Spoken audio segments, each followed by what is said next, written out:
The United States continues to face serious diplomatic fallout following the United States Embassy move to Jerusalem. Dan Cohen has world reaction. The United Nations Security Council convened in an emergency session to adopt a statement condemning Israel's use of deadly force and calling for an investigation.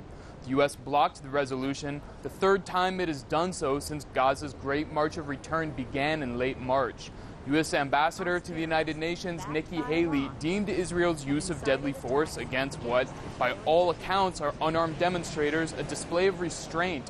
No country in this chamber would act with more restraint than Israel has. Haley accused Iran of, quote, destabilizing the region, and when the Palestinian envoy began to speak, Haley walked out in protest. While the U.S. praised Israeli actions, other countries issued condemnations of the embassy move and subsequent killings of protesters. We think that the moving of the U.S. embassy from Tel Aviv to Jerusalem is an unfortunate decision. We are rejecting once again this decision, which violates international law and which is against UN resolutions.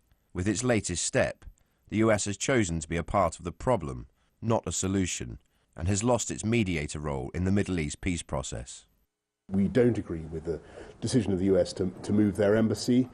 We continue to think that that's playing the wrong card at the wrong time. Japan is concerned that the move could make the peace process in the Middle East even more difficult or escalate tension across the Middle East. I believe that the current US president does not have the ability to differentiate and judge about the long-term consequences of his actions. Israel expelled the Turkish consul in Jerusalem hours after Turkey recalled its ambassador for consultations.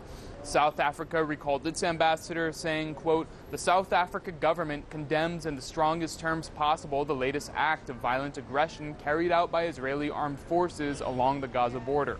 South Africa did not specify if the ambassador would return. After the U.S. blocked the UN resolution, the British government said it would support an independent investigation. Labour Party leader Jeremy Corbyn, in a Facebook post, called Israel's killings of Palestinian protesters an outrage and called for, quote, action to hold those responsible to account.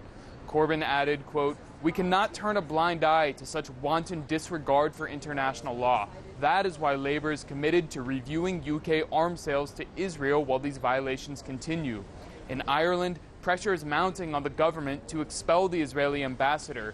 Here's what Sinn Féin leader Mary Lou McDonald had to say. We have come now to a point where we need not just words, but we need action. I know that the Taoiseach has called in the Israeli ambassador. Actually, the Taoiseach should be sending the Israeli ambassador home. In Washington, Dan Cohen, RT.